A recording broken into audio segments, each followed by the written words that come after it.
What's going on, everybody? Hello. So my name is Alexander Hall. I'm going to give a quick bio and update for everybody. In the meantime, I'd like to know what industries are represented here in the call. So if you're in the call, in the comment section, please let me know what industry you're calling in from, so that way I can further craft the use cases that I talk about. As for my bio, my name is Alexander Hall. I'm the owner of Dispute Defense Consulting and the host of this, the Fraud Prevention Roundtable series. I have 15 years of experience, and for those who don't know, I spent 10 of those years operating as a high-level fraudster. I caused a lot of damage into the countless millions, attacked virtually every industry that I encountered, deployed about 80% of the methods that our community has identified and defined, and many more, as we'll cover a few here today, and I was never busted. In 2017, following the birth of my daughter, I decided it was important for me to be a positive influence on her life, so I changed my way of life and joined the ranks of fraud prevention. That was in 2017. In 2020, I founded Dispute Defense Consulting, and now I work with merchants and companies from all over the marketplace, various industries, to further develop and refine their fraud prevention strategies, leveraging automation.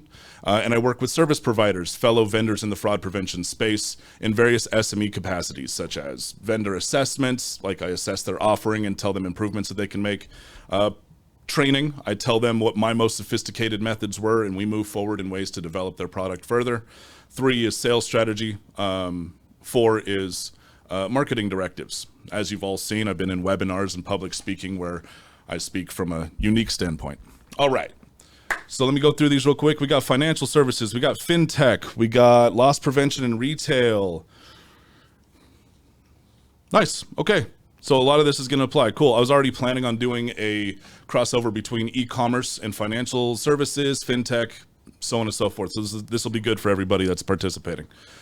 Cool. So today's episode is all centered around system knowledge. It's the third pillar in the 3 pillars of a fraudster's operation that I've submitted to the community.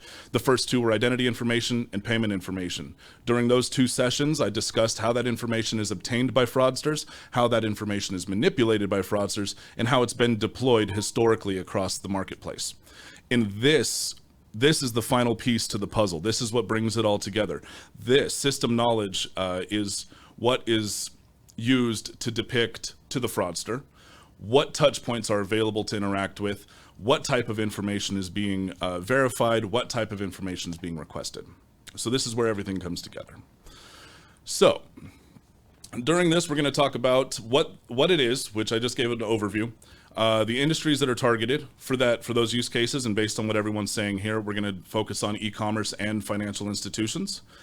Following that, we're going to go through how it's being leveraged, how system knowledge is leveraged in method development processes.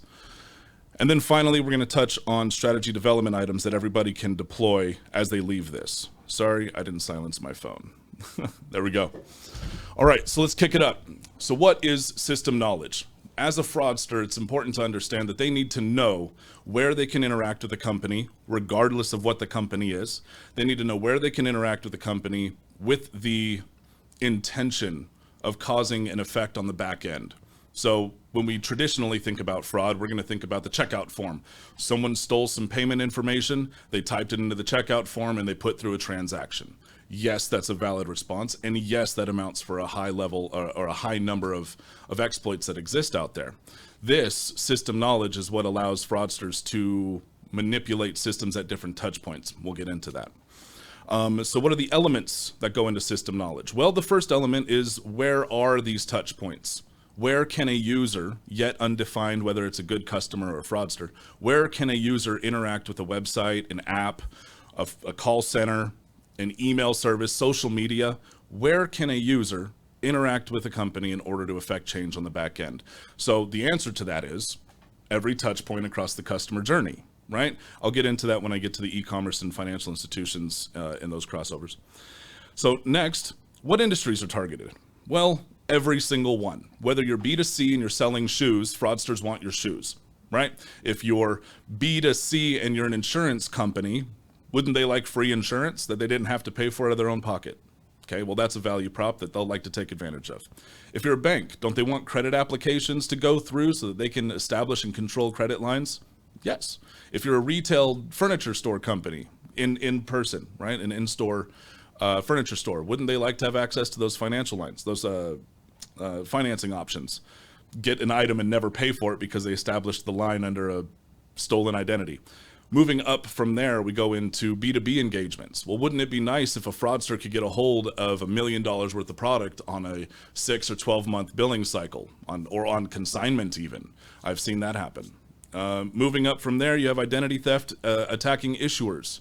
Moving up from there, you have peer-to-peer marketplaces where people are establishing Etsy accounts and I don't know if I should name them, but establishing all these different accounts and participating in a marketplace, either never delivering the goods and accepting payment, or any other manipulation of the system. So the reason I went into all those examples is to illustrate exactly how expansive fraud can be if it's a sophisticated fraudster seeking to exploit anywhere. Okay, moving on from there. Now we're going to go ahead and touch on what common examples exist for touch points across the e-commerce, the typical e-commerce customer experience journey, and financial institutions. Okay, so let's first highlight what a common CX journey is for e-commerce. At the very top, at the very front, you have the user touchdown. This person, yet undefined as to whether or not it's a customer or a fraudster, is now engaging with your website. Well, there's not much they can do just by landing on your site. They can go look in your policies, they can go look at your processes, they can go look at what items you sell, they can do research, right? They can do all that. Moving forward from there is cart creation. Well, during cart creation, there's not much to do because you're not influencing the back end of a company. As we move forward in strategy items, you'll see how these two can be leveraged in fraud prevention strategy because you can start aggregating data, but through the eyes of a fraudster, there's not much action. Okay.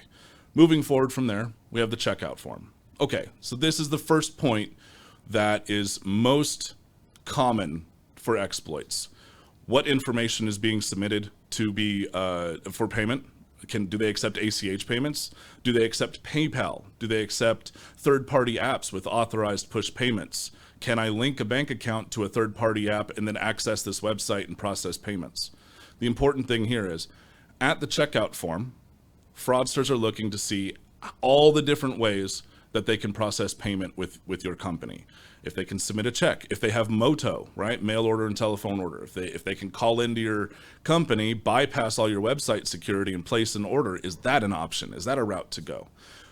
Many opportunities are here for a fraudster because they're going to analyze each and every payment method that you accept, and they're going to manipulate data on the back end to prepare for those transactions. So there's that. That's the first touch point. Then we can move into social engineering at the customer service. So once the order has been placed, well, now they have an opportunity after that to affect the order further. So for example, let's say that the fraudster types in, say it's a rules-based system, a fraud prevention strategy that's on the lower end. They're using a rules-based system that takes into consideration the mismatch between billing and shipping information and leverages that heavily in their determination process. Okay, cool. Well, the fraudster is going to type in a matching billing and shipping address, and then 20 minutes later call into customer service and say, hey, my goldfish died and I have to go to Louisiana for the funeral. Can you send that package to my brother's house out in Louisiana instead? So now they didn't have to type into the checkout form the information that they wanted, the billing information in the drop house. They're able to successfully meet the requirements of the checkout form and then secondarily affect the order by calling into customer service. So that's one example. Moving forward from there, we're going to have the fulfillment, which again is kind of just a caveat off of how you might interact with customer service and move forward through there. After that, I separate this out from the checkout form, even though it lives back there in the checkout form. Sorry, the lights go off. They're on a timer. We're working on that. Separating out the discount codes, promotion codes, social media, first-time promotions, first-time customer promotions, and things like that. I separated that out from the checkout form, even though that's where it lives. It's kind of like a different avenue to go down. And so what you'll see is fraudsters figuring out how to make 50 accounts on one platform, leveraging these 50 accounts to get 50 orders to go through, leveraging this discount. Now, through the eyes of a merchant, they're going to be looking at that and they're going to say, hey, we expected to lose some on the first order, but maintain the lifetime value of the customer over a long period of time. Well, fraudsters understand that that's an opportunity where they can just capitalize 50 accounts 50 times, make away with it, and go sell it on the black market. This is especially effective for people that are in like boutique areas, or high-end shoes, or designer startups, drop shippers who are offering discounts in order to make their way into the market, but they're leveraging high-end brands in a secondary capacity, an indirect capacity. Moving on from there, you got chargebacks. Now, these aren't being leveraged by the fraudsters. These are more so being leveraged by dishonest consumers.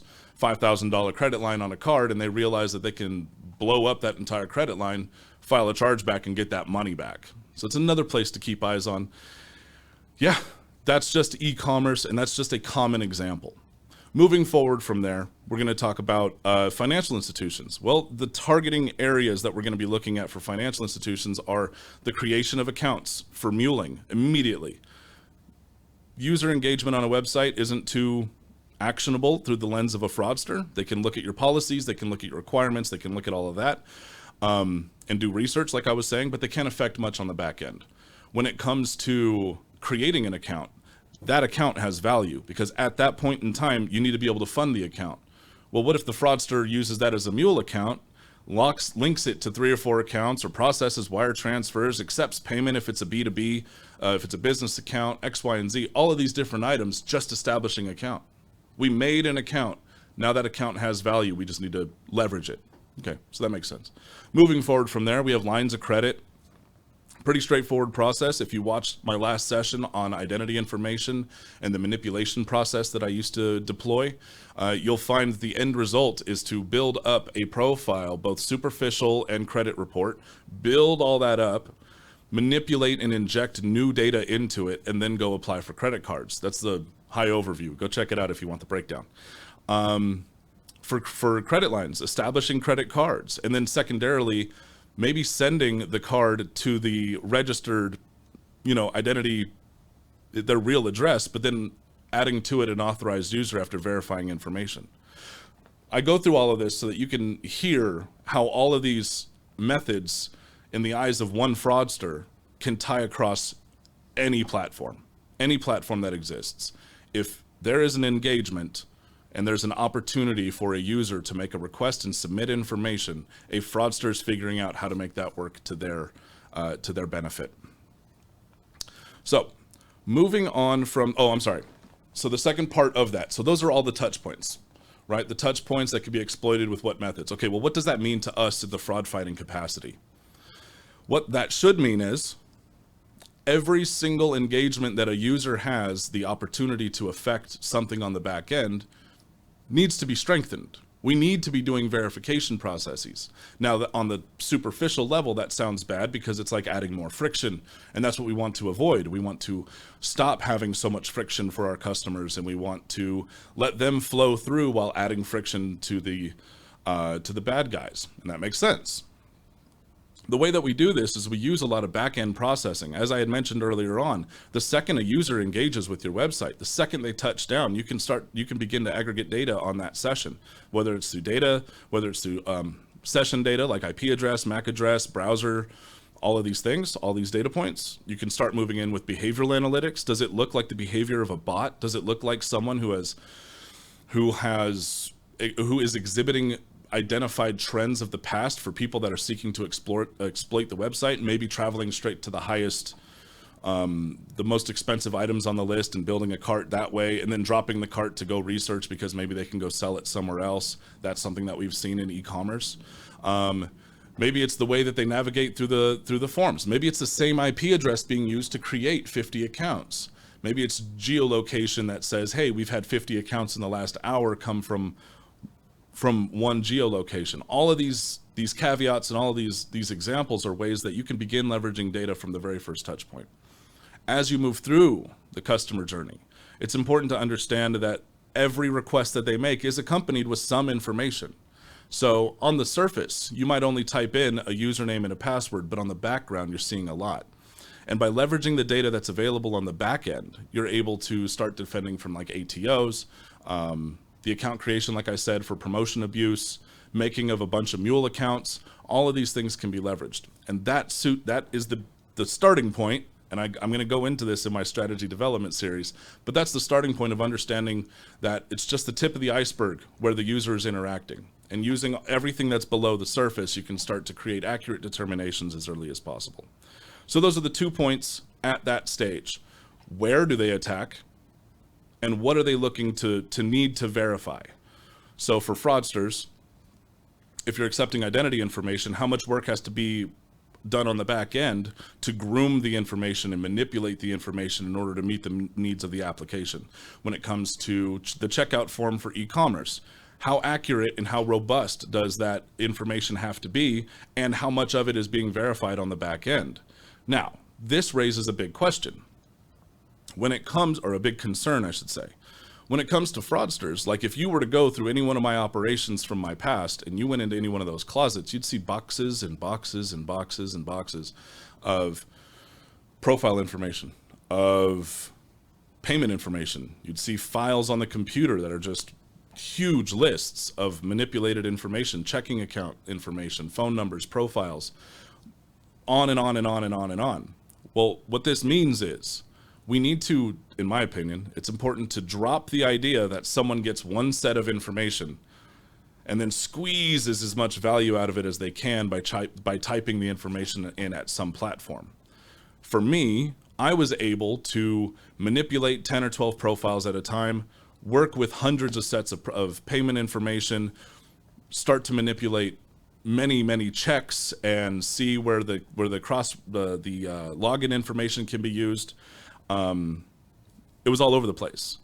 The main idea here is fraudsters are attacking many times before our systems are able to respond. And by identifying out the gate proactively where they might attack, what information is being requested, we can then start to piece together a strategy that fits directly to your operation. So there's that. So next, next I have a question. How many of you in attendance have consciously identified all of the user engagements through the lens of fraud prevention? Yes, we might look at an operation and say, well, yeah, we have account sign up, we have the login form, we have customer service, and we monitor those things. Yeah, cool, great. We monitor their performance. But how many of you have taken a lens of fraud prevention to every one of those engagements across the customer experience journey? So while you answer that in the check, so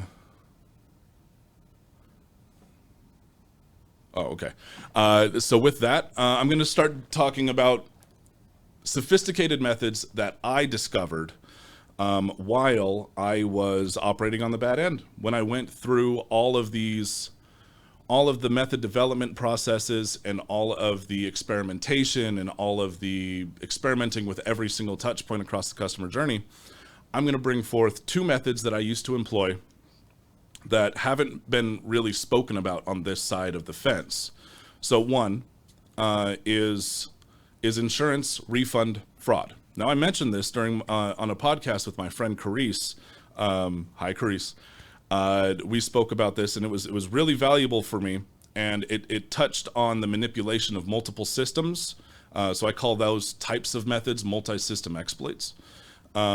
It touched on multiple systems, and it also exploited a gap in processing for a company, and this is the insurance companies. So insurance companies, if you're out there listening, maybe you want to put eyes on this. So the way it works is this. Here's the way the method played out. We're all aware that we can get a hold of VIN information because we can get the Carfax report. We can go and do research on VIN numbers. We can do X, Y's, and Z's. Way that I used to do it, the way that it used to be done is some street level guys would be sent to various car dealerships across, different areas. They would find the VIN number of expensive cars and they would come back. We'd get the product details. They typically just take pictures of the sticker that's in the cars. They'd come back with the VIN number, and using a compromised identity, what would happen is an assurance policy would be established, expensive insurance, and it would be established for a year. Let me pay this out using stolen payment information. Okay, well, what does that do? Well, that puts 20, 30, 40, I think I've seen up to $60,000 into an account. Oh, no, I think that was on a 24-month, tens of thousands of dollars into the account of the insurance company to pay for, insurance across the period of time. Well, you don't have to prove ownership of the car. You can put insurance on any car I found.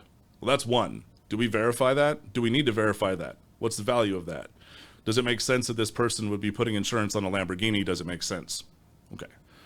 2, after establishing that, the method moves into saying, hey, about a week ago, I decided I was going to, buy this car, but you know what? I decided not to.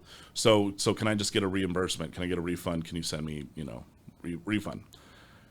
Ever since the first time that this method was attempted, we quickly learned that there was a gap between account establishment and building the account and the refund, the accounting department. What would happen was the accounting department would write a check and issue a check to the policyholder, and it would come out.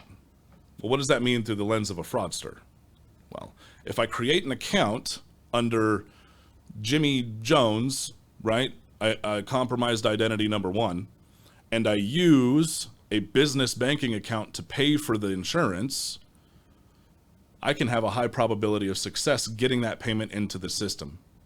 Okay, makes sense. So now what needs to happen in preparation on the back end is you need to go create a mule account somewhere where you can then go deposit that check. So in preparation for this to play out, you have a mule account under the compromised identity, matching the policyholder.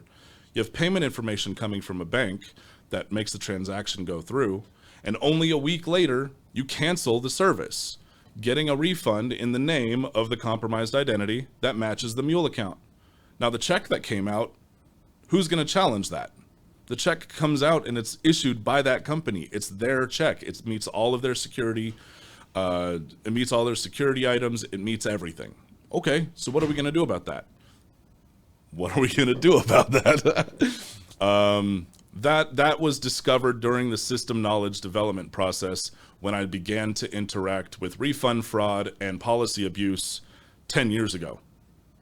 Right? So here we are 10 years later, and we see a huge explosion over the last couple of years of policy abuse, refund abuse, and all of that stuff. So these are things that explode over time. I just happen to be early to the game.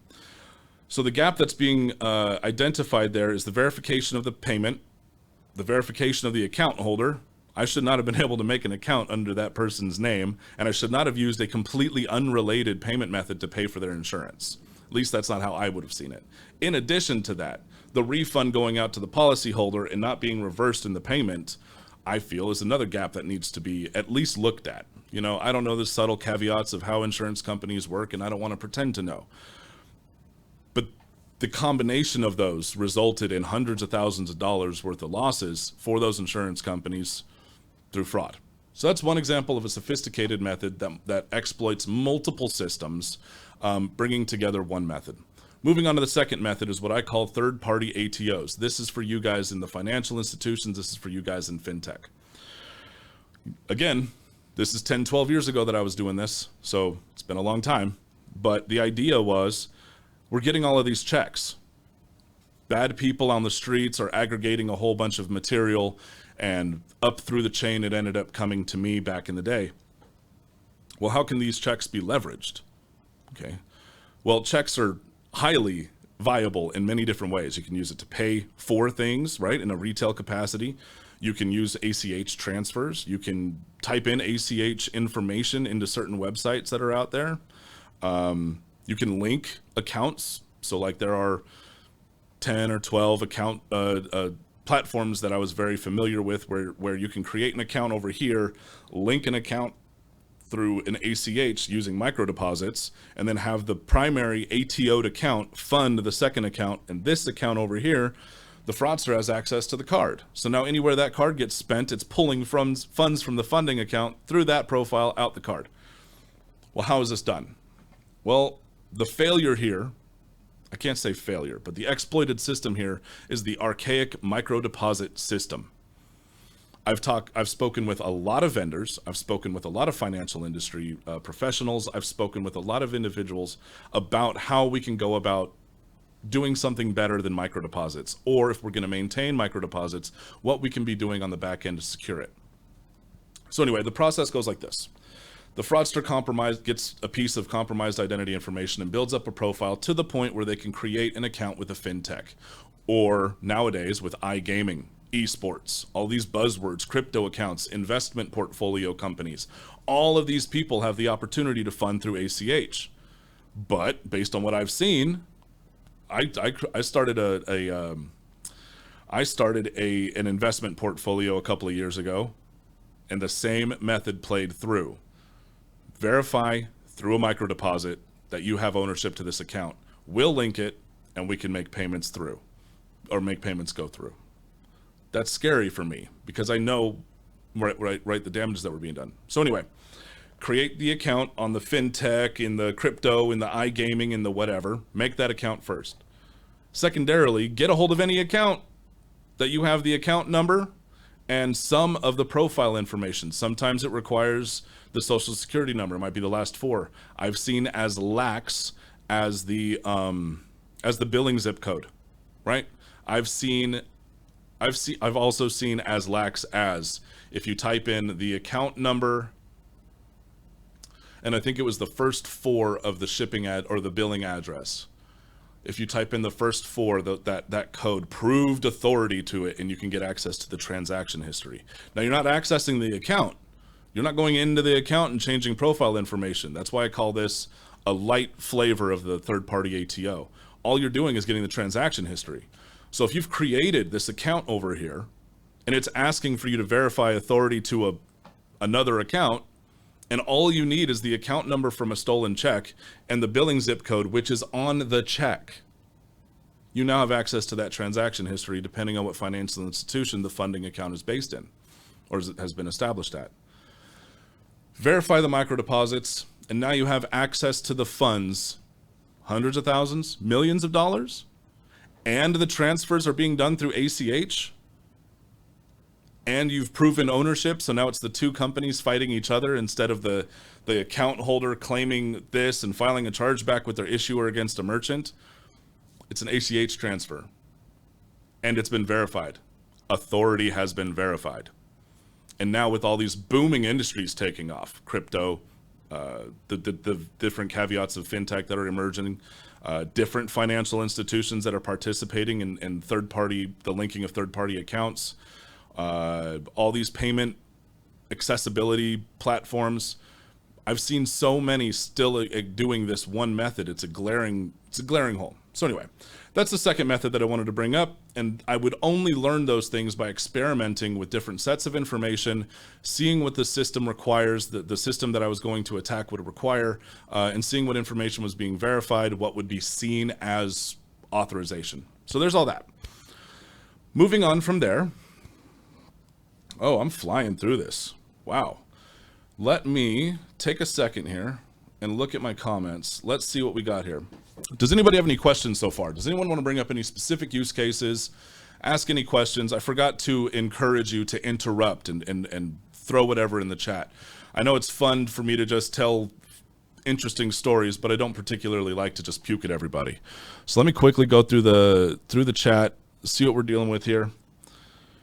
Fintech, Saudi British Bank. Hey, Azam. Is the call listen? Yes. Oop, I don't know what that means. Insurance. Constantine. Hey guys, happy to see you all. Algebra expert. Hope. Oh, thank you so much, Constantine. You're the man. Touch on the issues when the fraud cases are disputed as a service, not provided.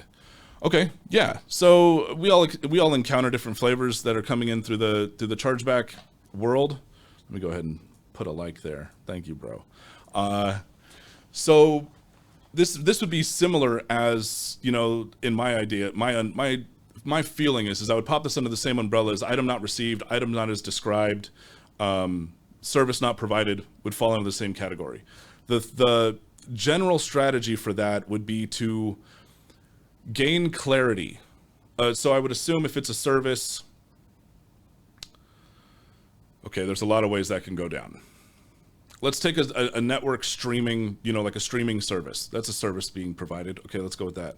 If it's not something with a physical engagement where it's like, hey, we're here, we sprayed your house for bugs, sign this form to say that you took delivery, we're good, right? Good. For this, it's the same idea, I would feel, would be to properly articulate exactly what's being delivered. It would be to properly get acknowledgement, whether that's from a quick, yes, I acknowledge that this is what I'm getting, blah, blah, blah, blah, blah. A quick acknowledgement saying what they expect, and then a follow-up saying, have you received this? Right? Now, I understand that adds friction, but with the uptick of dishonest consumers, not fraudsters, but the uptick in dishonest consumers, I feel that for heavily impacted industries, it's really important to be proactive against dishonest consumers. We're seeing the need for it.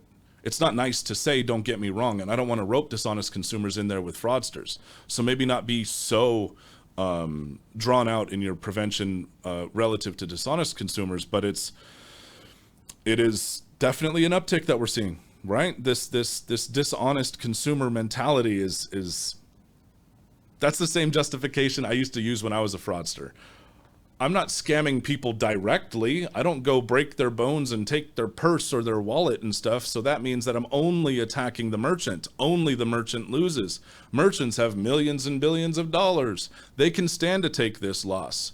That was the irrational justification that I used to use as a fraudster to commit crime and feel like I wasn't doing much bad in the world. It was wrong. Don't get me wrong.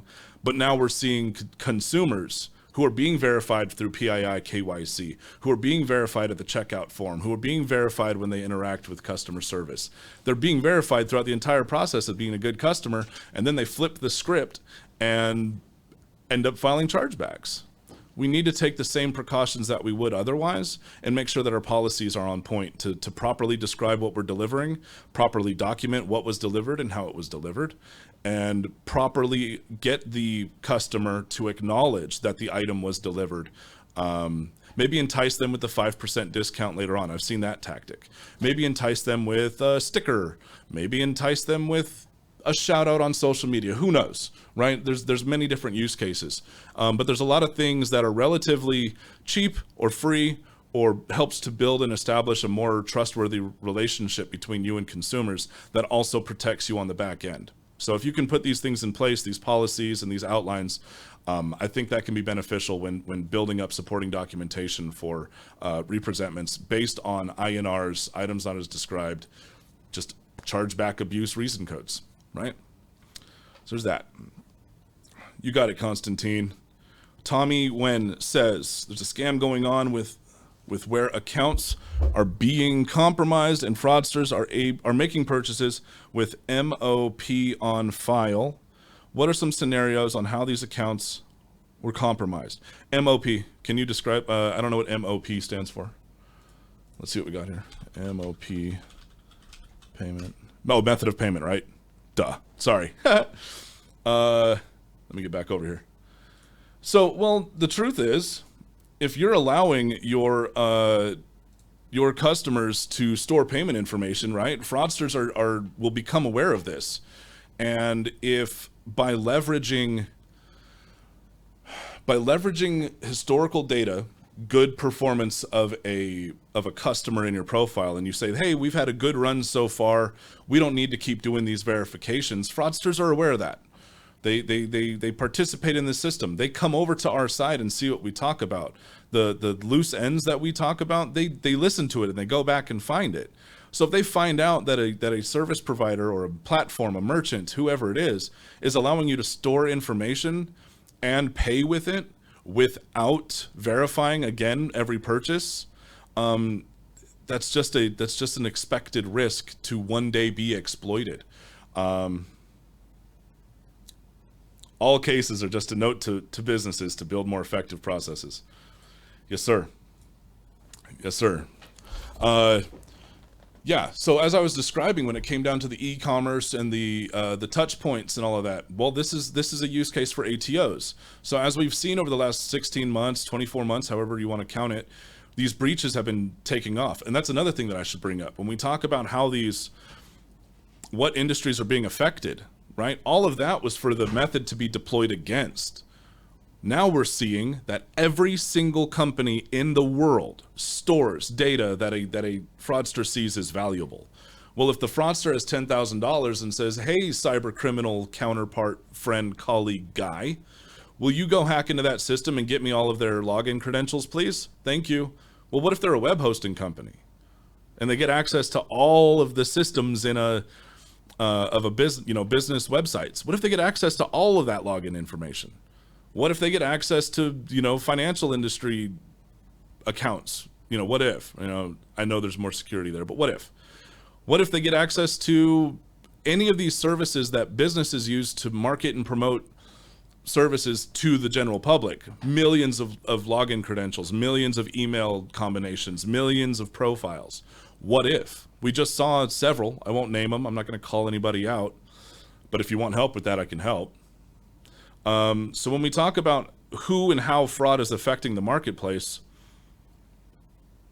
to answer your question, let me make sure I answer that first. To answer your question, the idea is it's valuable to get access to an account that has the power and the ability to make payments by clicking buttons and saying use stored payment method.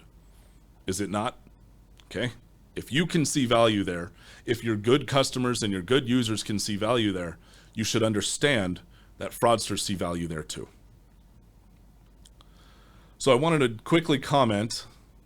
Nobody mentioned that they are consciously watching every touch point in their customer journey. I'm going back through the comments and I see that nobody responded that. So as a quick preface to what's going on in the security and the strategy development series that's next. This is the 3 pillars of a fraudster's operation. The next one's going to be strategy development items. The very first thought is put eyes on every touch point. Put eyes. You don't have to put automation at every touch point. You don't have to put, expansive blah, blah, blahs. You don't have to put budget towards it. But ask somebody in that department for 10 minutes a day to go see if they can identify any trends at customer service, making requests for access to accounts, making requests to put orders through, making requests to do all of this stuff, right? I'm sorry, I keep getting derailed. So the MOP, the Tommy, let me tell you, man, ATOs are a very serious thing. We've seen it across the marketplace, as I was just diving into with the data breaches. Understand too that ATOs not only occur at the login form, ATOs are also occurring at the login form supported by bots. Okay, so that's always the caveat: is can we do it? Is it repeatable? Build a bot and automate it. That's the process for fraudsters moving into effective territory. So that's 1. 2, accessing accounts by employing social engineering and profile information at the customer service call center, calling in and saying, hey, again, my goldfish died, my goldfish ate my phone and then died, the Florida's and the funeral is in Louisiana, I need to get access to my account because I need to order shoes for my mom in West Virginia. Whatever the story is, I've seen it firsthand plenty of times where customer service agents say, oh yes, let me help you with that. Can you answer these identity questions? Can you answer these security challenges? And at that point, I can reassign your email. I can reassign your phone number. I can reassign contact information, login information. I can help you gain access to your account. I'm so sorry to hear about your goldfish. ATOs are a very real thing. ATOs are attacking all industries, everyone. If you don't take ATOs seriously, man, I feel sorry for you when it hits, because once they find that it worked, again, it works reliably, let's automate it. The sharks smell blood and they feast. So backing up into the strategy items, get eyes on every touch point, every opportunity where a user has the ability to influence your operation on the back end. Get eyes on it. Okay. Let's see. Can you expand on how firms can effectively differentiate, Joseph J., between third-party fraud versus ATOs? Monitoring registration, login, and other events with specific data points, but often can be hard to know which is taking place. Third-party fraud. You mean true fraud, right? Stolen payment information, right? You got it, Tommy. Is that what you mean? By third-party fraud? Because I know first-party fraud is another name for friendly fraud and chargeback abuse. Third-party fraud is stealing the payment information and using it, right?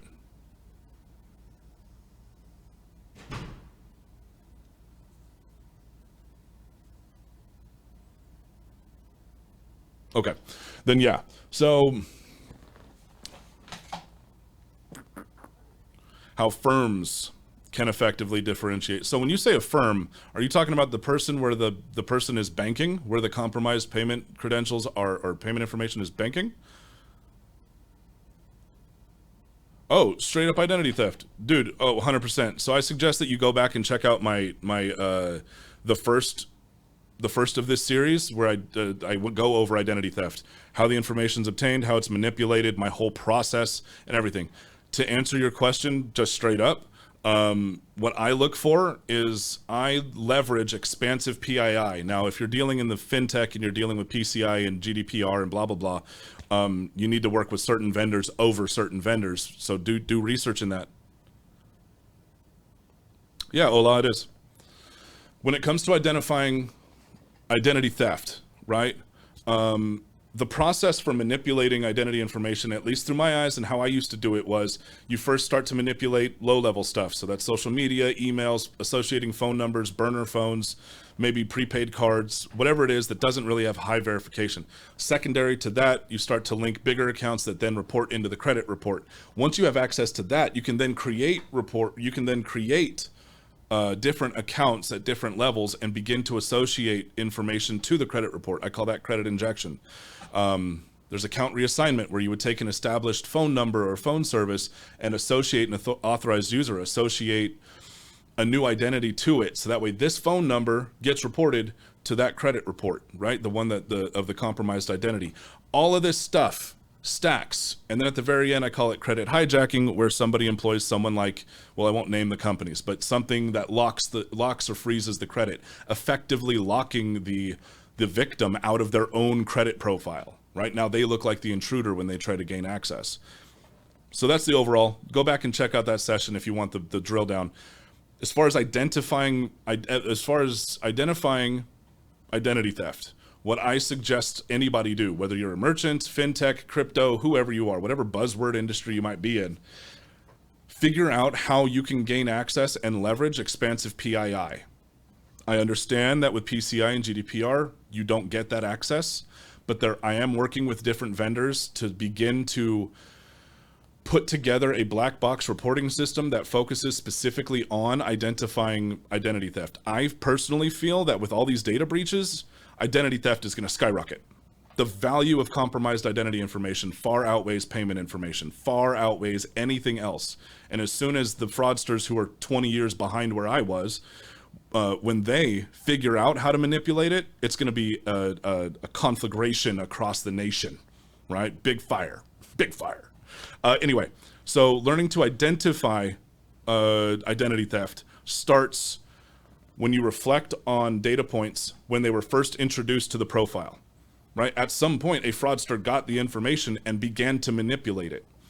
So the answer to your question is leverage expansive PII across a merchant or a global network and identify non-unilateral changes. Now, it's a term I made up, but what it means is non-unilateral means that you have a name, an address, an email address, a phone number, so on and so forth down the line. And what happens is, as the fraudster associates new phone number, new email, new address, new IP, new MAC address, however expansive your data sets are, these new pieces of information are added. And now those are being used to verify, data points for orders, down the line at different touch points. But the old information is still running. The fraudster has control of injecting new information, but the fraudster does not have control of stopping the true identity or the victim of identity theft from interacting with their established data points. So you'll see two email addresses, two addresses, two phone numbers, just going and going. When you see that represented in the data, you should be able to discern whether or not that identity has been compromised. So that's what I tell people to watch for. At this point, there's a bunch of manual analysis and data points to research in order to get that understanding. But like I said, I'm looking to work with PII and KYC vendors to begin to identify that. I am working with some session data vendors to develop a product around that. So yep, big threat in the future. It's coming. Be prepared for it. So let's get back. Let's see. How are we doing on time? Nice. Nice. Thank you guys for all the engagements. We're having good conversations. Fantastic. So Ola, yes, it is. It is. It is recorded. It'll be here forever, and it's evergreen. What else we got? Disputed as served. Yep. Okay. So Constantine, got you, bro. Renewable power. Varsha, that sounds cool. I don't know. I know that fraudsters aren't targeting renewable energy sources at this point, though as it becomes consumer available to consumers, you know, more regularly, it'll be good. Differentiate between, oh, that was Joseph. Yeah, okay, so there's all that, good. Any other questions, pop them in. I'd love to chat with anybody about anything. So let's see what we got here. Finally, we're going to cover 3 strategy development tips that you can employ after finishing this session. So the thing is with any time that I do a talk, yes, it's fun to come up here and act like Billy Bad Boy and say all these cool stories from my past, but that's worthless unless you guys can leave with some fundamental action that you can take and approach fraud prevention when you leave this. So this is where we start to touch on that. Okay, so what do you think of the biggest vulnerabilities in financial institutions? Idris, sorry if I butchered that. I would say so it sucks because I would say that the privacy requirements and regulations hinder your ability to check performance across PII across the globe. And for that, your KYC kind of shrinks. Fortunately, being in a financial institution, you have access to more data points than most anybody on the planet, right? If you're in a you're with USAA. Yeah, dude. You have plenty of data points to leverage. Therefore, your threat modeling, AI and ML should be more expansive. And I understand there's limitations. The biggest vulnerability would be your lack of access to expansive PII. That being said, I invite you to write me a message. We can have a conversation off to the side because we can talk through a couple of things. So let's have a conversation on the side. But yeah, the biggest vulnerability to me is the lack of expansive PII, right? Just that lack, right? Yeah. Okay, cool. So now, finally, we cover the 3 strategy development tips that you can employ now. So 1, most engagements are a request accompanied by information. Think about any engagement that you have across your customer journey, whether you're a financial institution, fintech, crypto, iGaming, esports, any of these buzzword industries. Think of any one of these engagements. You know what they're doing? They're making a request and they're submitting information. There are a few examples that exceptions to this rule. 99% of every engagement that any user will have with any platform is a request accompanied by information. So what does that mean for us in a strategy development sense? That information can not only be validated anymore. Fraudsters are good at typing in valid information. We're good at that, or they're good at that. We need to focus on verifying authority to the information. Are they authorized to use it? Do they in fact own it? And can we accurately, repeatedly make accurate determinations quickly? Well, what data sets do we use for that? So with regards to that, let me make this list here. So e-commerce has account creation, discounts and promotions, policy abuse, ATOs, and more. Every single one of those is an example of a request and information. Every one. Financial institutions have account creation, ATOs, credit applications. It's a request accompanied with information. What information is being validated? What authority is being verified? And how accurate are your determinations? Moving forward from there, I'm quick to suggest that businesses deploy and partner with providers that are holistic. So that would be like session data, leveraging device fingerprinting, behavioral analytics, that can be deployed against every single touch point across any customer journey. PII for your KYC at every touch point across the customer journey. Voice biometrics, hugely powerful. Hugely powerful. Let me just double iterate that. And then other biometrics, right? And I know behavioral analytics falls into the idea of biometrics, but I separate them out a little bit.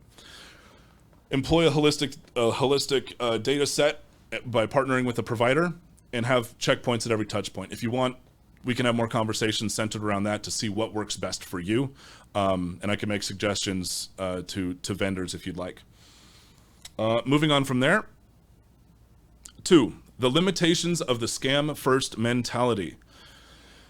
When I first came over here, I was bewildered to find that all of the attention and all of the focus had been given to, hey guys, fraudsters are playing with fire now. They put fires on their bows and arrows. Quick, can we go spend 6 months developing a fire hose?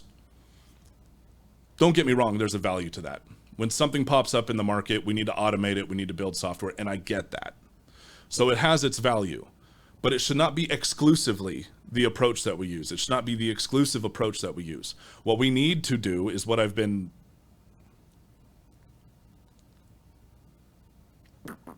Okay, Troy, I'll get to you in just a second. What we need to do is focus on the vulnerabilities in a system, period. Forget what some guy in another country is doing and how much of dollars they lost. Forget figuring out what somebody in some other place did and then building a response to that exclusively. Oh, no, I'm sorry. Do not exclusively do either one, okay? But make it a habit to begin to identify where your vulnerabilities are. Yours. The company that you're responsible for. You're not getting engaged on how well Walmart performs if you're working at Target. You should keep your eye on it, to see what happened over there.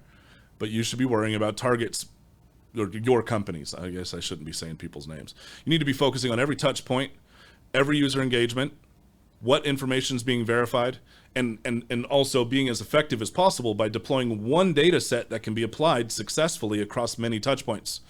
If you have device fingerprinting at the first touchdown, and then you have behavioral analytics over here, and then you have voice biometrics over here, and then you have thumbprint verification over here, 2FA over there. You don't need to do all that, man. Figure out what holistic data set can be applied against all touch points, and maybe introduce an escalation or two if you wanted to really dial in your accuracy over time. Again, we can talk about that. That's what I do. I'll build you a strategy if you want help. Whatever strategy you currently have in place. If you think something's making it through, I'll give you a hand. Slide into my DMs, guys. So yeah, that was 2. The limitations of the scam first mentality.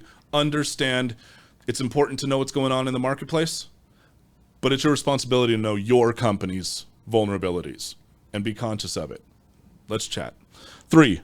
The difference between validating information and verifying authority to use the information. Well, that's one thing I just touched on.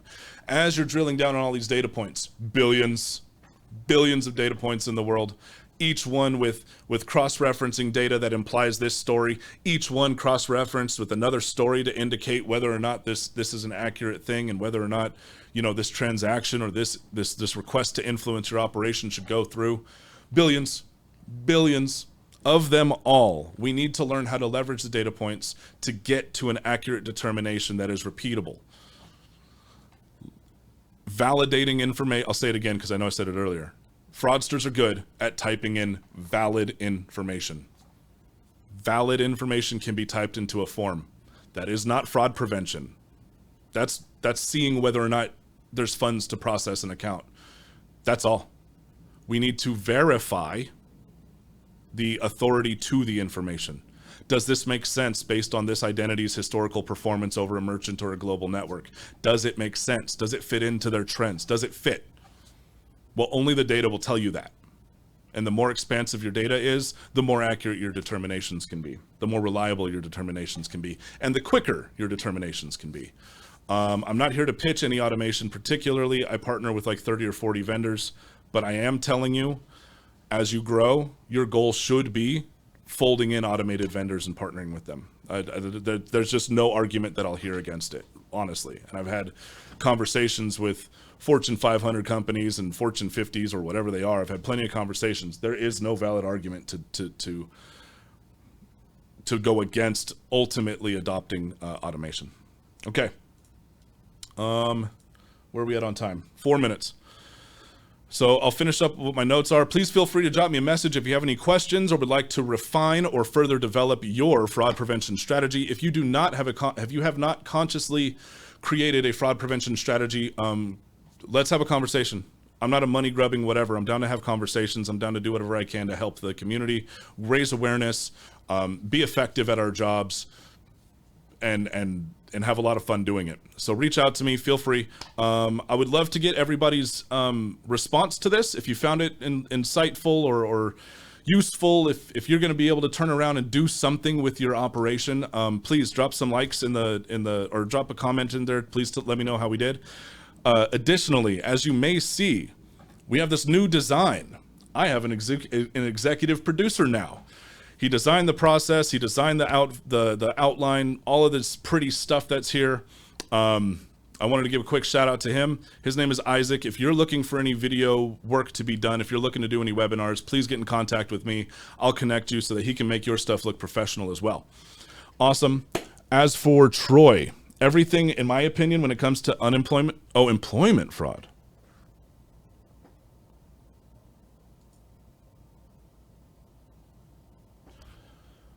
I have a friend recently interviewed for a job with multiple interviews and was offered the position. The company sent over an offer letter and then had her complete the background check where they collected a ton more of information and scans of major docs to prove oh man.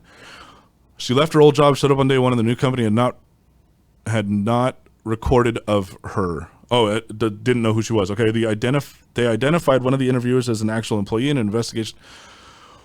Whoa.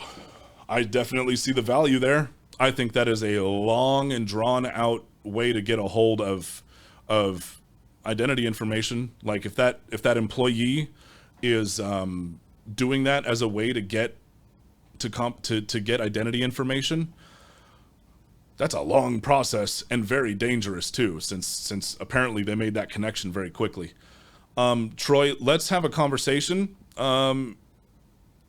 Well, your only question is that type of fraud that is rising? That's the first time I've heard about it. However, it is the same thing that we see anywhere else with scams. All a scam is either to get money, to get payment information, or to get identity information. And like I said, if I were still a fraudster, if I were still a bad guy, I would spit on that method, because that's a very long, drawn out method. And for what? They know who has the information now. So what, are you going to sell a profile for 50 bucks? It doesn't make sense for a fraudster to do all that. So that's pretty interesting, Troy. Thank you for that use case. All right, with that, let me do the typical thing. Hey guys, go to Dispute Defense, my company page. This is where all those videos are. Follow us for more content. I plan on doing these roundtables twice a month. I've got great SMEs down the line, law enforcement. I'm looking to work with more law enforcement, FBI, I think SEC, FTC, government. I got the CTO of some vendors that I'm working with, or different vendors that I'm working with. Vendor highlights are coming. Man, yeah, there's a lot of stuff coming down the line. I think I have 34 episodes scheduled. So keep your eyes open, follow Dispute Defense for more updates. And again, no matter what stage you are, no matter what stage you're in relative to your fraud prevention strategy, I can help you identify vulnerabilities and effectively put things in place that will help you to further secure the operation that you're responsible for. So if you want to chat, let's chat. Shoot me a DM, guys. Have a great day. Thank you all for being here. 300 registrations. How insane. You guys rock. Have a good one, guys.